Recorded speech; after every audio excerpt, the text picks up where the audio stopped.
Hey YouTube, it's your girl Dr. J, and I am back with another segment of Homeschooling STEM.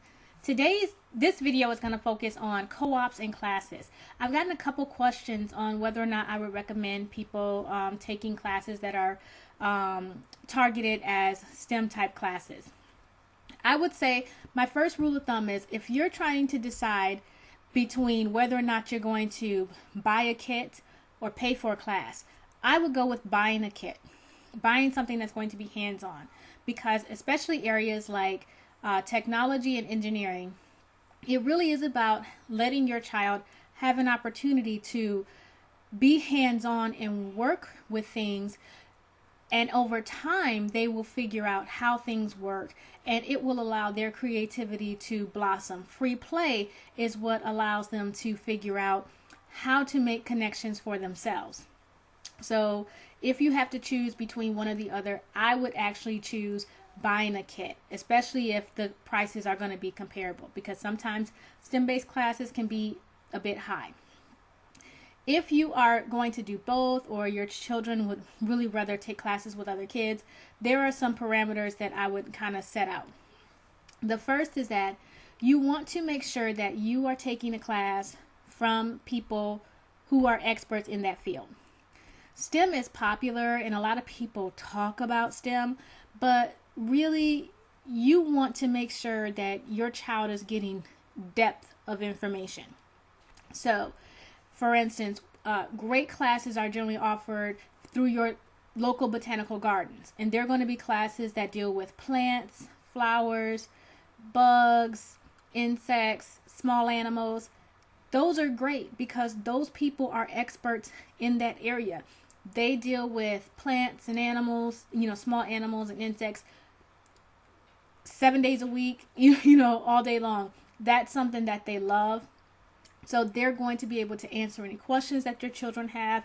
They're going to have a lot of connections with the community, and it's going to be really good.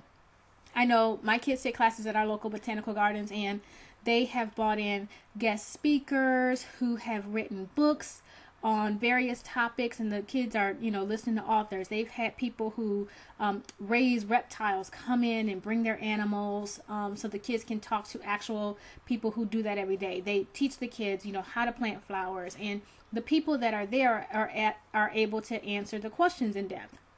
Another area of science, the other side, a different side beyond botany is we're near where a space and rocket center is, where space camp is, and so my oldest will take classes in robotics and aviation at the space and rocket center. That's wonderful. They are the experts in the field. That's all they do 7 days a week. Is they follow NASA closely, and they create things that mimic our human spaceflight program as closely as possible. So everybody that's working there can answer questions, can make sure the kids are having as true to life experiences as possible. So you want to check those out. Another great place to look for science classes are going to be at like your local zoo. They're going to, again, they're experts in the animals that they have. So if they're giving classes, definitely go take them there.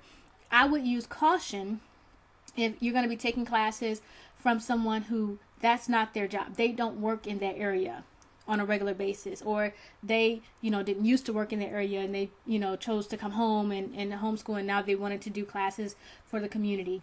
If it's not that sort of thing, I wouldn't waste my time unless it was something that was going to be free, or really, really low cost, $5 or $10 to participate. But I wouldn't pay, a lot of money or commit a lot of time for my child to go and take a class from somebody who's not an expert in the field.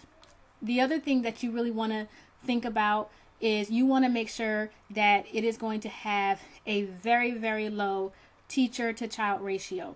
I would not have my child in the class where there was going to be more than one teacher or assistant for every probably 5 to 7 children. So if it's a class where they have 20 spots available and there's only one teacher, or there's only 2 teachers, that is not going to be a good fit for a STEM-based class, because they're not going to have enough hands-on activity for children to really get the depth that they should get in these type of classes. There's really not going to be enough people that can answer questions for your children, and there's probably not going to be enough materials for your children to be able to really spend the time with and really get to know things. Another thing that I would look for is you want to make sure that the class is going to be at least an hour and a half, because it's going to take some time for your child to really get to sit down and know the product, and that they're going to be dealing with, especially for an engineering or a technology type class. By the time kids take a kit out and start to get parts out and identify parts and all that kind of stuff, if the class is only 45 minutes or an hour, that's not enough time for them to really get in there and get their hands dirty. So you want to make sure that it's enough time. For instance, the classes that my son takes at the Space and Rocket Center, they're going to be anywhere from 3 hours to 6 to 7 hours in length. That's how long the class is, and that's 6 hours a day, 7 hours because they break for lunch, 7 hours a day, 1 day a week for 5 weeks. So you want to make sure your child is really getting in there and getting really in-depth experience and having the opportunity to touch things, to manipulate things, to see how things work, and time for creative experimentation with those things. That's even true for a math class.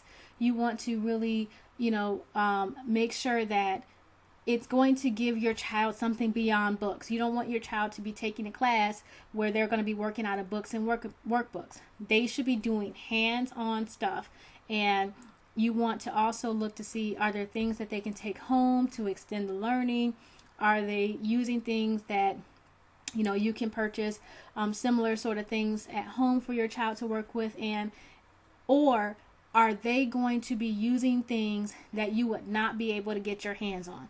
Like, y'all know, I buy, anything that I can legally purchase. I'm like, let me find a way to do it. Okay, I can't buy a, space launch capsule simulator for my kids. It's just, not only would it be cost prohibitive because we just couldn't afford that, there's nowhere you could even buy something like that. So of course I'm going to, send my kids somewhere to do that. We can't buy an elephant. So if there's going to be a class at a zoo where they're going to be studying elephants, and part of that study they're going to be able to actually go watch the elephants, talk to a zookeeper, that sort of stuff, that's something that I could never mimic in my home. So that's going to be the things that I'm going to look for in a class, something that cannot be created in the home environment. Another time where a class may be, a better fit than purchasing a kit is if you have one child.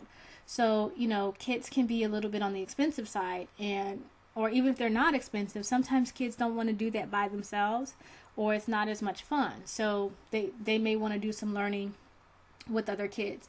So, but those are the parameters that I kind of set when it comes to STEM-based things, making sure your child is taking a class from experts who know what they're doing.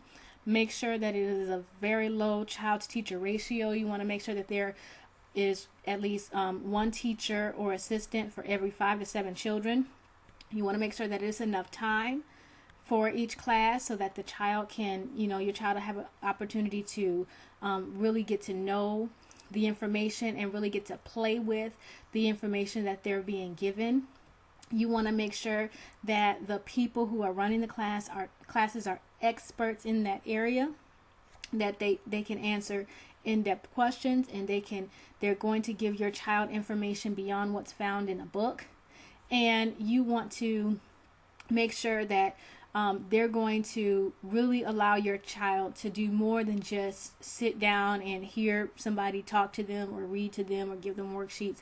And even, arts and crafts projects, they're great. They should have an arts and crafts component, but that can't be the only thing that they do. So you want to make sure that your child is getting an opportunity to see, touch, experience real things. That is one of the keys to STEM, is having an opportunity to really work with the things, manipulate the things on their own, and do their own creative play so that they are learning how things work.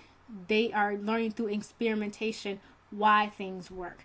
So those are the bases around classes and co-ops for STEM and what my recommendations would be. Hope this helps. This is Dr. J, and I'm out. Bye-bye.